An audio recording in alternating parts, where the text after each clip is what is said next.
I don't think she was thrown 40 feet either. I think she went up on the hood, hit the windshield, then when he hit the brakes, flew off the car.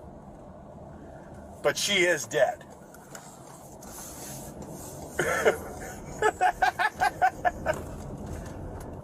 Yeah, just write a check. Just, yeah, $11,000. She was 26 anyway. She had limited value. Local leaders in the Indian consulate are demanding action after Seattle Police Department officer who was recorded on his body camera laughing over the death of a young woman who was struck and killed by a police vehicle earlier this year. The release of the body camera footage on Monday has sparked public outrage, and some Seattle leaders have called for increased police accountability and transparency over the incident. The footage shows Officer Daniel Alterer appearing to make light of the death of 23-year-old Janavi Kandula, calling her a regular person, and suggests just write a check when discussing any possible repercussions following her death. Quote, $11,000. She was 26 anyway. She had limited value. Kandula was fatally struck at a crosswalk by a police cruiser that was driving at 74 miles per hour on January 23rd. The collision caused her to be thrown more than 100 feet, and she later died from her injuries. The footage has since drawn nationwide and international criticism. On Wednesday, the Consulate General of India in San Francisco called the handling of the death deeply troubling. The consulate, stating on X, contacted state and local authorities in addition to officials in Washington, D.C., demanding a thorough investigation and action against those involved in the tragic case. The Seattle Office and Police Accountability, a watchdog agency, has opened an investigation into the conversation between Ardour and Solon. Both the Seattle Police Department and Accountability Office have declined to comment on the incident. Kandula was a graduate student from the Seattle campus of Northern University. She was set to graduate this December with a master's degree in information systems. She was from Adoni, a southern Indian city about 200 miles north of Bangalore. Kandula had come to Seattle with hopes of one day supporting her mother, who lives in India. Quote, her priority was to help her family. He also added the uncle. Kandula was a daughter to a single mother and that she had one sister. Her mother, who teaches at an elementary school, had taken an education loan to support Kandula's studies. Mandula stated that he and his family arranged to send Kandula's body back to India.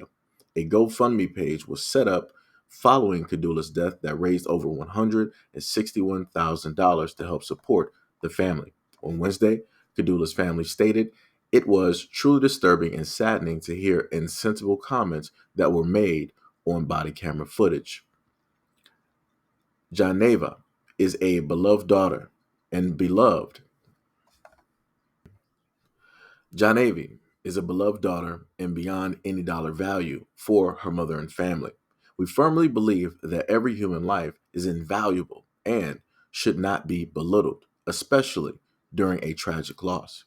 Community organizers and protesters gathered at the intersection of the collision on Thursday. Protesters rallied in March to condemn and demand accountability of the Seattle Police Department. The Seattle Police Community Police Commission co-chair Joe Merkel stated that the footage raises so many problems the commission has been working on for years. The commission is a police oversight organization that provides recommendations on Seattle Police Department policy based on community input. Earlier this month, a federal judge ended most court oversight of Seattle police reform after more than a decade. The judge ruled that the Seattle Police Department archived full, sustained, and lasting compliance with the majority of its provisions under a federal settlement agreement that was intended to reform the department. The ruling also continued to consent decree in two areas: jurisdiction over crowd control and police accountability. Merkel stated that the judge noted that police accountability is a cornerstone in constitutional policing and community trust. He stated that the recording of Ardour had damaged community trust in the police department that needs to be rebuilt such trust. Merkel added that commission is emphasizing the need to increase transparent police accountability and that the recording is another example of a flawed culture within the department. Quote, this is just a tragedy on top of a tragedy. To know that we have officers in this department who think and say things like this. What it says about some officers' willingness to engage in transparent police accountability. City Council member Tammy Morals also noted that the culture of the police department on Wednesday, the council member called for Seattle Police Chief Adrian Diaz to take immediate action. After every high profile incident of police abuse, we're told to wait. Wait for a 6-month long investigation or a years long review process. We're done waiting. I'm calling for Chief Diaz to tell the council and community in real terms how he plans to regain control of his department and fix the culture. I would just like to give my condolences to the family. At no point in time should a family ever have to relive or resuffer a tragic event such as this by way of the person that committed it. You clearly hear the officer that took the life driving recklessly, and he decided to say that she had no value. She was 26 anyway. Just hand them $11,000 check, and that'll pretty much be the sum directly of it. And I also want to note that these are the men directly out there that a lot of women happen to choose and pick. They make them their fiancés, their husbands, the father of their kids. They're raising families. And he has the type of mentality to basically tell a son or another male directly out there that obviously women have no type of value. She's 26. She's already past her prime. Just $11,000 and, it's all good. Right? That'll make it better. Right? As if to say that her life has a price because he's directly stated that he saw no value in her due to the fact of her age. And this should also point out the fact that you have a lot of police directly out here that are within this culture. You have 2 officers that were communicating, that were laughing about the whole situation, about how it is that her body flew, or trying to dissect on, I don't really think that her body even moved, really that far, and all of these other types of things. She was just some ordinary person. That's crazy. So in order for this to be of importance, in order for this to literally matter, she would have had to be a woman of importance. It's amazing how that works.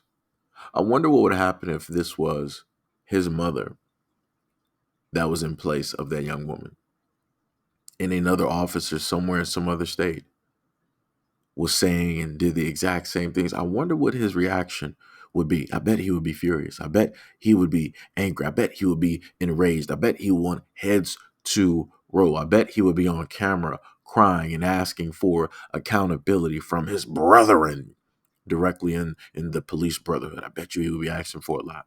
And I bet you he would more than likely actually get that. And I bet you there would be a potentiality for him to go rogue as a cop. But that's for another universe. It's for another situation, because here we are at this moment in time where an Indian family has to deal with the fact that a Caucasian American was laughing and found it humorous that he took the life of one of their own who came from a single parent household, whose mother is a teacher directly at an elementary school. And they saved up money to send her here in order to support this young woman, all for her to do her best to get that master's degree so that she could return the exact same favor and do the exact same thing that her mother did for her and her family. But now that dream, that opportunity is gone, all because of one man's decision.